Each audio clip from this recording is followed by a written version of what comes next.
Nós acabamos de chegar no Canadá, pessoal. Eu sou o Fábio. Eu sou a Patrícia. Nós tínhamos um projeto de viagem que se chamava Baita Jornada. Deixamos de lado e agora nós estamos morando no Canadá, na parte leste, na cidade de Montreal. E esse vídeo aqui é para explicar como foi todo o processo da aplicação. A gente espera que ajude muitas pessoas com isso. A gente vai tentar colocar o maior número de detalhes possível, tá? Porque a gente enfrentou todo esse processo da aplicação e em meio a esse problema de saúde mundial. Então teve muita ansiedade, teve muitas etapas, teve etapas extras e a gente quer compartilhar com vocês. Nós fizemos por conta, né? A aplicação do visto. Então a gente fez tudo online, pagamos as taxas, fizemos o exame médico, biometria, o que é necessário, mas tem muita gente que tem receio, né, de fazer sozinho e contrata alguns serviços. Quem quiser contratar serviços, eu aconselho, pode contratar, tu fica mais confortável, as pessoas já vão te dizer quais são os documentos que tu precisa, mas tu vai pagar muito mais por isso. Então tem a opção de fazer por conta, como a gente fez, e por isso a gente vai tentar ajudar nesse processo, mas cada caso realmente é um caso e os documentos vão variar de pessoa para pessoa. A gente está dando um exemplo como foi o nosso aplicação, né? Basicamente tem 3 vias de entrada aqui no Canadá: para visitar, para trabalhar e para estudar. Então a gente vai tentar mostrar até os formulários que foi necessário para a gente preencher para vir para cá, tá?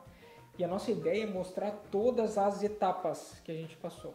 Então, o tempo de demora e o valor para cada uma também. Quanto que a gente gastou no final. Porque tem muita gente que diz assim, meu Deus, para ir morar fora, para ir trabalhar, tu precisa de tantos R$1.000, tem que economizar não sei quanto. E o nosso caso não foi bem assim, né? Então não foi barato. O processo foi barato. O que não foi barato foi as passagens. Mas a gente vai explicar um pouquinho nesse vídeo, porque as passagens envolvem muito a relação com o animal. Então a gente vai fazer um vídeo à parte para falar sobre isso, tá? A primeira seria a parte cadastral, a segunda, biometria, a terceira, exames médicos e a quarta, o envio e recebimento do passaporte.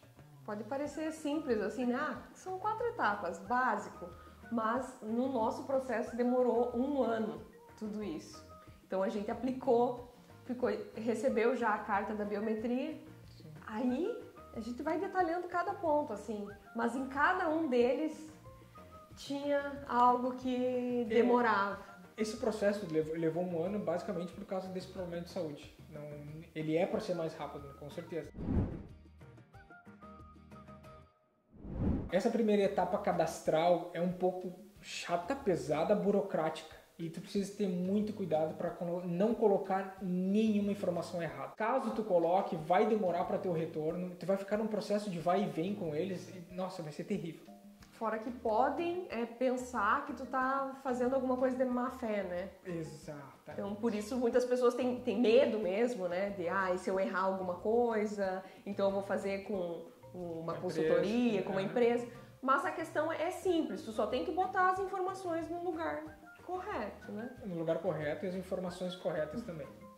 Mas beleza, eu quero fazer uma aplicação, o que eu tenho que fazer, onde que eu tenho que ir? Nós optamos por fazer toda a aplicação online. Tem outras formas de fazer, mas a via comum é por site deles, tá? Nós entramos no site do governo canadense, canada.ca, ali tu consegue te direcionar para todos os pontos. Nós entramos na parte da aplicação. Nesse momento tu vai fazer um cadastro básico. Tu precisa colocar as informações básicas do aplicante principal e do cônjuge. A partir dali, ele vai te questionar que tipo de visto tu quer aplicar. Se é visto de turismo, trabalho ou estudo. A partir dali, ele começa a te direcionar e tu vai receber formulários diferentes para preencher. Pessoal, eu criei um usuário fictício para mostrar para vocês como é por dentro da aplicação, o que pode ser feito, como é e algumas dicas.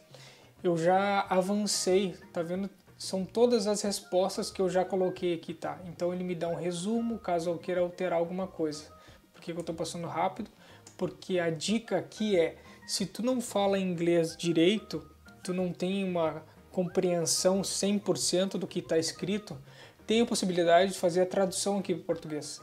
Por exemplo, no Google Chrome, é só eu clicar na página aqui, ó, do botão direito, tem a opção de fazer a tradução para o português. Ó. Então eu vou clicar aqui e ele já vai me trazer a tradução, tá? Então, o que eu quero dizer é assim, ó, porque quando tu for fazer pela primeira vez, cada página que for te mostrar vai ser uma pergunta. Então tu vai ter que traduzir cada página, ok? Para facilitar o teu entendimento, caso tu não tenha um 100% de compreensão do inglês. E eu realmente dou ênfase nisso porque caso tu fique com dúvida na resposta, tu pode colocar uma resposta errada. E aí vai complicar um pouco a tua aplicação, tá? Então, seguindo aqui, pessoal, eu vou só confirmar as minhas respostas aqui. Vai cair nessa tela aqui de envia sua inscrição. Eu vou dar um continuar.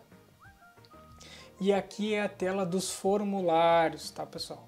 É aqui que tu vai ter que baixar os arquivos principais, fazer o preenchimento deles, depois subir eles novamente para a plataforma, tá?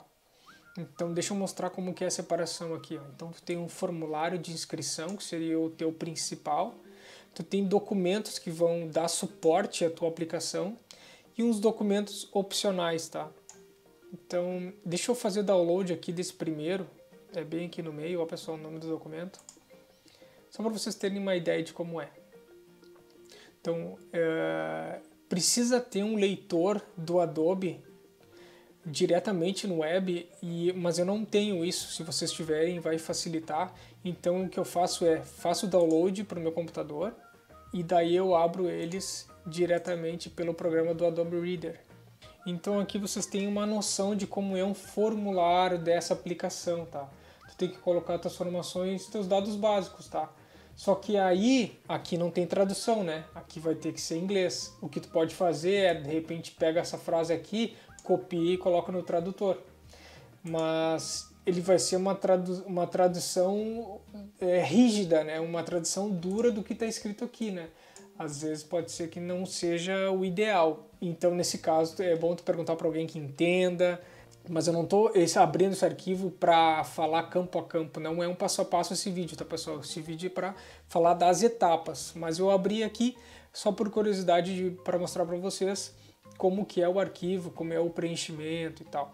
Então, tu coloca todas as tuas informações aqui e no final tu vai fazer uma validação desse documento, tá? Essa validação vai gerar um código de barras único e é ali que está a tua confirmação, a tua assinatura, o teu código único. Beleza, então tem documentos teus que tu vai conseguir pegar e conseguir preencher. Agora tem outros documentos que dependem do empregador. E esse empregador ele precisa te fornecer diversos documentos para tu colocar na tua aplicação. Então na aplicação da Paty a gente utilizou 4 documentos. A oferta de trabalho, o contrato de trabalho, a carta de referência do último empregador e um documento chamado LMIA. Que no meu caso eu não precisei do LMIA, ele é isento desse LMIA, mas para a maioria dos empregadores ele precisa desse documento que basicamente comprova o porquê que tu precisa trazer uma pessoa de fora, né, para preencher essa vaga.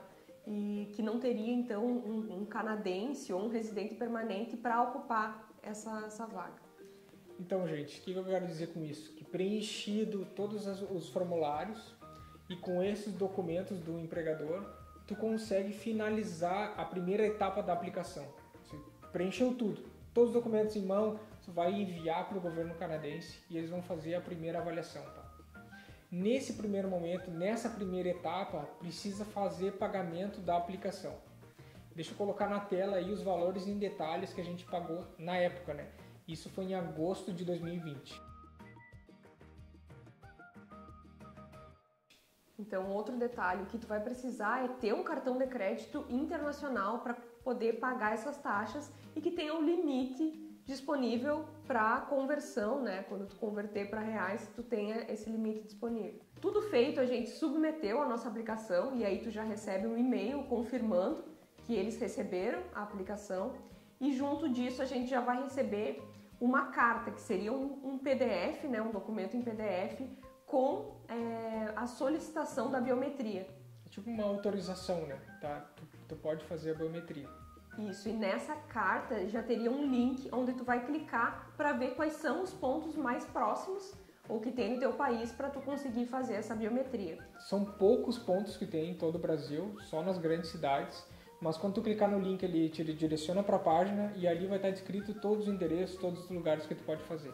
Só vale ressaltar que é bem restrito a quantidade. Então, como a gente já pagou esse valor, é só agendar e ir lá fazer a coleta da biometria. Parece simples, mas no nosso caso, pela essa questão de saúde mundial, todos os centros eles estavam fechados. Então a gente não pôde fazer essa biometria e a gente ficou esperando e vendo as notícias, né, para ver quando iria abrir novamente o centro. No nosso caso, porque foi bem no meio dessa situação de saúde, em cada etapa teve uma grande espera. Depois que a gente fez essa primeira aplicação, porque foi em 20 de agosto. O próximo retorno que a gente teve do sistema do governo canadense foi dia 4 de novembro. Eles atualizaram o sistema dizendo que a gente poderia fazer o exame médico. Então a gente não ia conseguir fazer a biometria de jeito nenhum, todos os centros estavam fechados. Mas o exame médico sim. Então a gente avançou para essa próxima etapa.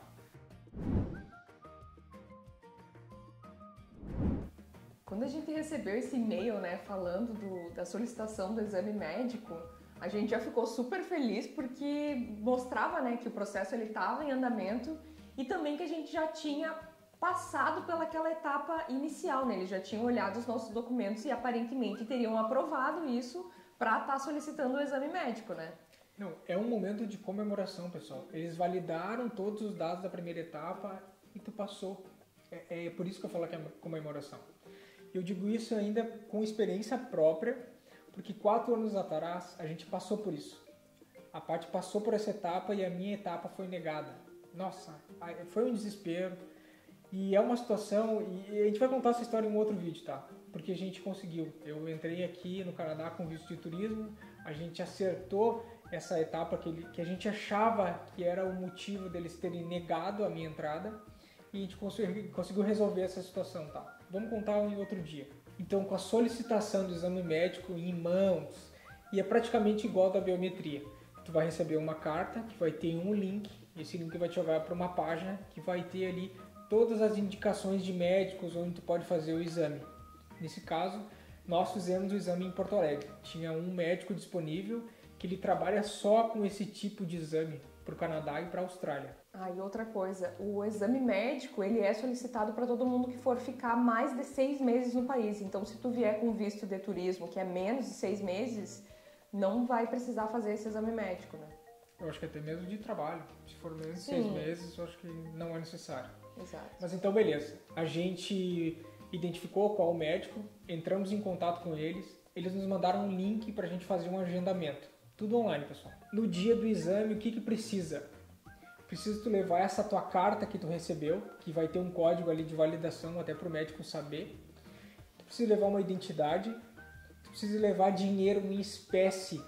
No nosso caso foi em espécie. Tu tem que perguntar para o teu médico as formas de pagamento que ele aceita, tá? Então são essas 3 coisas que precisa. A carta, a identificação e o dinheiro para pagar a consulta. Naquela época nós pagamos R$500 por pessoa para fazer essa consulta, tá? Então vai anotando aí, vai somando. No final eu vou colocar todos ali os valores, tá? A gente tá indo fazer o exame médico e agora a gente chama um Uber, né? Fica meio central aqui e estamos atrasados.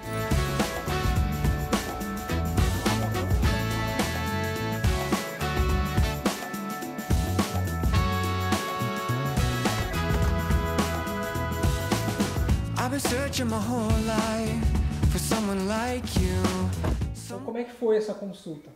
Foi uma consulta simples e rápida. Ele vai fazer uma avaliação bem por cima. Ele avaliou, escutou o coração, pulmão. Ele fez alguns exames de... a gente preencheu um questionário também. Mas foi tudo muito tranquilo, assim, porque são umas perguntas bem básicas. Óbvio que se tu tiver problema de saúde, se tu tem um histórico de problema de saúde, isso vai contar. Porque se tu tiver algum problema de saúde, eles vão te pedir mais exames. Eles vão pedir coisas mais detalhadas para ti, tá? No nosso caso, a gente não tinha, então pra gente foi bem rápido, tá, pessoal? Saindo então da sala da consulta com o médico, a gente já passou ali com a secretária e ela nos deu a requisição para fazer exames adicionais no laboratório, que seriam outros laboratórios credenciados. Também tem que ir nesses específicos. Então a gente teve que fazer exame de urina, exame de sangue e exame de tórax, raio-x de tórax. Então, em cada um desses laboratórios a gente foi lá e pagou separadamente, né? Bom, o lado ruim desses exames. O exame de urina, ele é um exame de urina assistido. Então a pessoa ela vai ficar contigo na sala para ver se realmente aquela urina coletada é daquele indivíduo. E aí teve um problema, a gente tem imagens aí. Não, porque eu não consegui fazer, não tava com vontade, não me deu vontade, aí tinha uma outra pessoa junto no mesmo banheiro ali, não saiu. Se travou. E aí a gente tinha um horário para fazer, que o laboratório iria fechar, acho que às 5 da tarde ou 6 da tarde, para fazer o raio-x do tórax, e o Fábio não conseguia fazer o tal exame de urina. E aí eu peguei e fui, né? O que a gente fez? Eu combinei com eles assim, tá, eu vou sair desse laboratório e vou até o outro fazer o raio-x do tórax. E aí depois que eu voltar, eu já vou tomar uma água, acredito que vai me dar vontade. Então foi isso que a gente fez. Saí correndo até o outro laboratório, fiz até o raio-x, que foi bem rápido, e voltei para lá. Faltava quase 5 minutos para fechar o laboratório. E aí a moça perguntou, tá, vai conseguir agora? Eu digo, acho que sim. Entrei lá e a mesma coisa, né? E aí, mas eu tinha tomado bastante água, então já me deu vontade e aí eu consegui fazer. Mas é uma situação bem constrangedora. É sinistro, porque tu tá fazendo aquilo e a mulher dá uma olhadinha assim pra ver se tu não tá burlando ou fazendo alguma coisa assim, sei lá. Bom, então a dica é, tome bastante água já quando for no médico, se tu for diretamente sair do médico e fazer o exame de urina, já toma bastante água antes pra tu ter essa reserva aí e não ter nenhum problema na hora de fazer esse exame. E os valores já devem estar na tela aí, porque de cabeça eu não sei, cada um foi um preço, a gente teve que pagar, eu vou dizer separadamente, não, mas teve uma clínica que a gente foi, a urina e o sangue foi no mesmo local, então a gente pagou os dois juntos, e aí o tórax foi em lugar separado. Em relação a esses exames, a gente pegou umas informações no site do próprio médico e a gente vai colocar aí na tela, mas a solicitação desses 3 exames, né, sangue, urina e raio-x, eles são só para pessoas acima de 15 anos. E outra coisa que vale ressaltar, pessoal, que é tudo automatizado, tu não precisa fazer mais nada nessa etapa. Tu fez os exames, tu fez a consulta médica e vai ser enviado tudo automaticamente para o governo canadense lá para a tua aplicação, tá? Exames médicos prontos, a gente começou então a ficar atualizando o site para ver se eles iriam atualizar lá e se estaria tudo ok também com os nossos exames, né? Alguns dias depois foi inserido lá o resultado que a gente tinha feito o exame, então foi mais uma etapa vencida. Só que aí ainda tinha uma função que era a tal da biometria. A gente não conseguia fazer a coleta da biometria porque esses centros eles estavam todos fechados aqui no Brasil. E aí o que aconteceu foi que começou a reabrir esses centros, primeiro Recife, depois São Paulo, e a gente se informou que em Porto Alegre iria abrir na semana seguinte. Isso era em dezembro já. Então a gente foi fazer o agendamento pelo site, que é assim que funciona, tu entra lá, escolhe qual local tu quer e escolhe um dia e um horário. Não tinha nada disponível. A demanda era muito grande de pessoas que queriam, né, precisavam fazer a biometria e poucas vagas.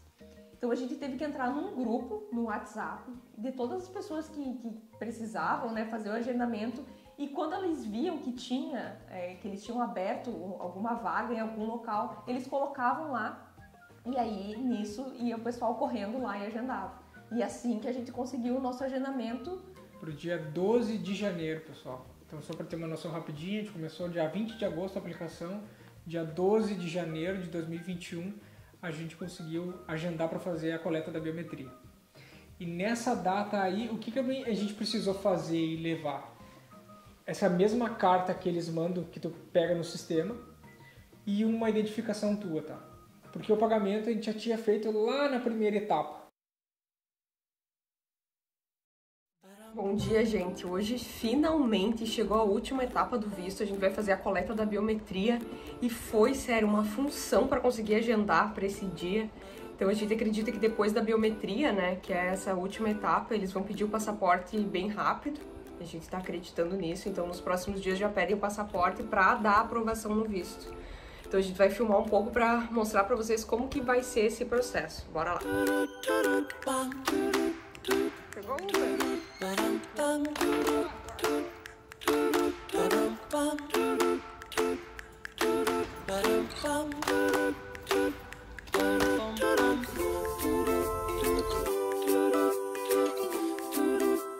Primeiro foi a Paty, ela foi lá, fez a coleta, foi tudo tranquilo. Era uma foto, eles tiram as digitais todas, né?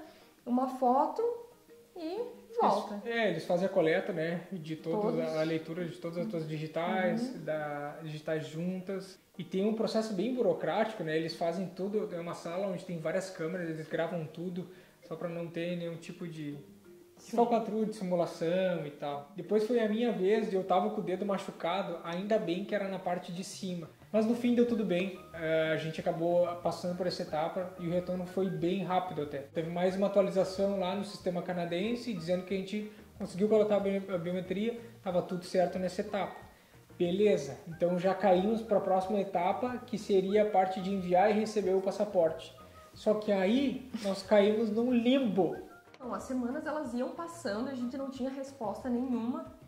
E o que aconteceu é que o meu contrato de trabalho, ele tinha data para eu iniciar aqui dia 1º de janeiro. E aí a gente já estava fevereiro, março e não tinha resposta nenhuma.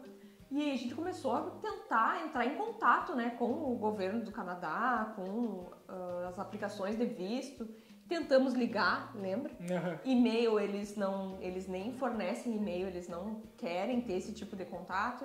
Telefone não conseguimos. Aí eu entrei em contato com pessoas especializadas, né, na aplicação do visto. E o que a gente viu é que teria um formulário, que seria a única forma da gente entrar em contato com eles. E nesse formulário a gente poderia adicionar informações novas, né, alterações, ou também poderia enviar quando tem um tempo muito maior, né, da espera do visto. Então a gente mandou um formulário que nunca foi respondido. Porque nesse formulário tu pode botar até questionamento. E foi o que a gente fez. O que está acontecendo com o nosso processo? Por que está tão lento? Está lento para todo mundo? É por causa desse problema de saúde? O que está acontecendo? Sim, colocamos lá. A gente já fez todas as etapas nessa data. Tá tudo certo, a gente só precisa uma resposta. Eu preciso começar no trabalho nessa data. Colocamos tudo isso na carta e ninguém nunca respondeu. E aí eu entrei em contato, né, com o pessoal aqui onde eu vou trabalhar, expliquei tudo e eles me disseram, não, vamos tentar novamente um novo formulário, mas aí a gente adiciona uma nova carta de trabalho, né, uma nova carta de convite com uma nova data de início. E talvez com esse novo documento eles se interessem mais por olhar, né, essa informação. Exatamente. Eles olhem por esse teu formulário que tu colocou e enxerguem o teu processo. Porque para nós, o nosso processo estava num limbo que ninguém ia olhar, sabe? Se a gente não fizesse alguma coisa, ia ficar lá, sei lá, até hoje. Então a gente fez isso, mandou uma nova carta com anexado um novo contrato de trabalho, dizendo então que o empregador ele tem interesse ainda, né, em me contratar e com uma nova data então para começar no dia 6 de setembro. Então com isso, né, eles acabaram respondendo, a gente recebeu um e-mail. Eles estavam solicitando que esse documento ele deveria estar na aplicação principal. E a gente ficou feliz com essa resposta, né? Porque foram 6 meses que a gente não tinha nada, a gente não sabia mais nada como estava o nosso processo. Então eles responderam, a gente colocou lá e logo em seguida eles deram um retorno. Nossa!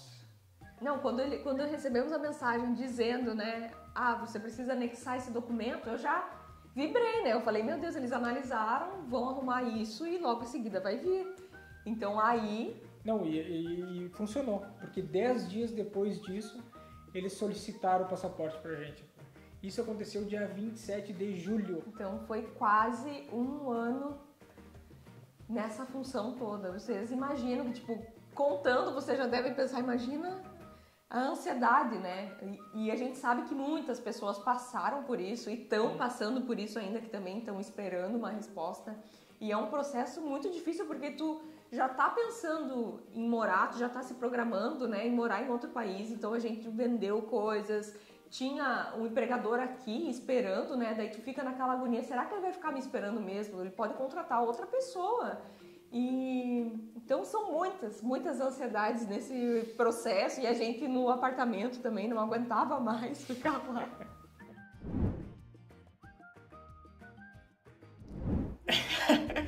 A gente pegou o celular para comemorar e registrar esse momento que o Rodolfo está feliz. Ele não sabe por quê, mas ele está feliz. A gente está feliz e ele está feliz. A gente pegou o celular para registrar esse momento que o visto, ele andou desde janeiro, a gente não tinha nenhuma atualização. E hoje é dia 27 de julho de 2021 e eles solicitaram o nosso passaporte. A gente está aqui só para registrar esse momento. Gente, quase um ano de espera. A gente nunca imaginou que isso ia demorar tanto assim. A gente aplicou em agosto do ano passado, a nossa aplicação deu entrada. A gente avançou algumas etapas e ali em janeiro foi a última que a gente fez a biometria. E desde então parou. A gente simplesmente ficou parado, numa ansiedade gigantesca, a gente não saía do lugar, não sabia o que fazer. E aí hoje a gente recebeu um e-mail ali de aviso que tinha atualizado o status ali de como é que tava. Então, hoje não, a gente acabou de receber. Agora, a gente pegou o celular para gravar, para registrar. Tá em êxtase. Solicitaram então os nossos passaportes, então a gente chegou na última etapa finalmente. Então nesse momento a gente já tá super cansado, mas não dá para não ter atenção nesse processo, porque ele é bem chatinho, assim, tem muitos detalhes. Sim, porque parece simples, né? Só enviar o passaporte, mas não é bem assim, né?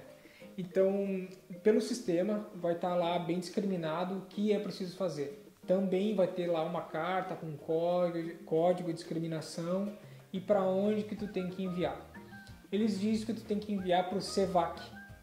Então vai ter um link lá para tu acessar o site do CEVAC. E aí lá dentro desse site vai ter uma partezinha dizendo assim, envie seu passaporte. Ali vai ter o passo a passo do que tu tem que fazer para enviar o teu passaporte, tá? Basicamente é o seguinte, tu tem que enviar o passaporte para o CEVAC e do CEVAC eles vão enviar para o IRCC. Lá eles vão colocar o teu visto e te devolver. É isso que vai acontecer, tá bem? Só nessa etapa o que tem que fazer? Eles falam que tu tem que colocar, tu tem que fazer praticamente um dossiê dos documentos, colocar no envelope e mandar para eles. Que seria o quê? O passaporte válido. Eles mandam um formulário para tu preencher, tipo de consentimento. Tu tem que escrever à mão, ou acho que no computador também, acho que o digital também serve, com algumas informações de contato teu. Tu tem que botar um recibo de pagamento, porque tu que vai pagar para esse envelope, né, para ir e para ele voltar. E aí que mora algumas observações, né? Porque tu tem a taxa para tu enviar, acho que é um valor fixo, nós pagamos R$69, e tem a taxa de retorno, né? Porque nessa taxa de retorno, tu tá numa ansiedade, tu quer que ele volte o quanto antes, beleza? E ainda por cima, tu quer receber notificações. Então também te pode contratar esse serviço. Bom, então nós pagamos 3 taxas, né? Para ir o passaporte, o retorno e mais a taxa do SMS. Como que paga esse valor? Então, essa forma também é chata porque só tem uma forma. Quer fazer uma transferência bancária, pessoal. Tu define o valor corretamente, né? Selecionando todos os locais ali que tu quer fazer. Chegou no valor final, esse valor tu vai lá no banco, no nosso caso foi o Santander, vai lá no banco, faz uma transferência. Para quem? Essas informações vão estar no e-mail. Se não tiver no e-mail, está no site do CEVAC. Com certeza ali tu vai encontrar, tá? Tu tem que ir na boca do caixa. Ah, isso é outra coisa, na boca do caixa. Não pode fazer no caixa eletrônico. Isso. E daí, pessoal, tu pega o recibo, traz ele e coloca no dossiê. E vai tudo embaladinho no envelope, leva no correio. Mas nem o local onde tu tem que enviar é bem descrito, né? Tu tem que procurar assim, não, eu quero mandar pro CEVAC de São Paulo. Não tem uma página escrito certinho, tu tem que mandar para esse endereço, com isso. É meio confuso. É verdade. Vou colocar aí também, então, vou colocar na tela e na descrição o endereço do CEVAC de São Paulo. Porque a gente também poderia ter enviado pessoalmente para o CEVAC de Porto Alegre e eles enviado para São Paulo. Mas a gente resolveu cortar esse atravessador. A gente mesmo enviou para o CEVAC de São Paulo. E daí, como a gente contratou esse serviço do SMS, a gente ficava sabendo tudo. Chegou lá o passaporte, a gente recebia uma mensagem. Acho que 2 dias depois, a gente recebeu uma mensagem lá na aplicação do governo canadense, dizendo que o visto foi aceito, que ele foi aplicado. Isso quer dizer o quê? Que eles colocaram o visto no nosso passaporte, né? Ele já estava pronto para fazer o retorno. E essa data foi o dia 4 de agosto, e a gente lembra disso porque é aniversário do Fábio, então foi... Comemoração dupla. Não, quando a gente viu aquilo ali aceito, pá, fechou todas. Então... Esse aí foi o ápice, né? Agora não tem mais jeito, tá? Mas tu sempre tem que esperar. Eu só falei, eu só vou ficar quando eu tiver assim, ó, com o passaporte na minha mão, vendo aquilo ali, sabe? Eu falei pra ela, pra comprar as passagens, que seria a próxima etapa. Até então, em nenhum momento nós falamos de passagem aqui, tá? Porque nós tivemos a experiência da outra vez que a gente comprou as passagens antes e o passaporte não chegou a tempo. A gente teve que remarcar e pagar uma taxa para remarcar. Então, dessa vez a gente aprendeu e falou, não, é só mesmo quando tiver com o passaporte em mãos, com o visto ali, a gente compra as passagens. Exatamente. E não demorou muito tempo, acho que dois dias depois dessa mensagem no site, a gente já recebeu o passaporte, estava em casa, já estava lá na caixinha do correio. Então, isso do passaporte ir e voltar demorou mais ou menos uma semana. Bom, gente, então esse foi o nosso processo, né, a nossa experiência, e a gente sabe que foi algo atípico, né, esse momento onde a gente aplicou o visto. Mas, para quem tem curiosidade de saber quais são as etapas, quais são os valores, como é que funciona, eu acho que deu para entender, mas se vocês ficarem com qualquer dúvida também, coloquem aí nos comentários, ou falem também como é que foi a experiência de vocês, quem aplicou também e veio para o Canadá. E em relação aos valores também, esses são os valores que a gente gastou para uma pessoa com um visto de trabalho fechado e outra de trabalho aberto. São 2 membros, né, da família, então se tu tiver mais crianças ou outros indivíduos, né, que vão estar aplicando junto, o valor vai interferir. Então essa é a nossa experiência, os nossos valores. A gente não especificou também cada documento que foi na nossa aplicação, porque isso também são vai muitos variar. documentos, e com certeza vai variar o tipo de visto, né, a tua situação, e são muitos documentos também, gente. Tem que analisar um por um, com bastante cuidado, preencher certinho, tá? Outra coisa, a gente não vai comentar com relação às passagens nesse vídeo aqui, porque tem muito relação com o nosso cachorro. Porque tinha que ter uma data específica para ele, para a gente, e aí não eram todas as companhias que poderiam colocar ele no porão. Então são várias situações bem específicas que a gente vai detalhar no próximo vídeo, que a gente vai falar, tipo, como vai ser viajar para o Canadá com um cachorro. A gente vai detalhar tudo, os documentos, como é que foi a viagem para ele, para nós, que Exato. foi bem burocrático também, né? Nossa, foi cansativo, nossa, foi terrível. Então isso aí é o conteúdo para o próximo vídeo. Quem gostou, então, deixa o like, se inscreve no canal, que agora, depois que a gente sofreu tanto para chegar no Canadá, agora a gente vai começar a curtir a parte boa também, mostrar os lugares bonitos e também como foi todo esse processo de imigrar, né? Chegando aqui, como é que funcionou tudo, para encontrar apartamento. Então tem muita coisa bacana pela frente, então se inscrevam no canal, compartilhem e deixa o like aí para nos ajudar também. A gente se vê no próximo vídeo.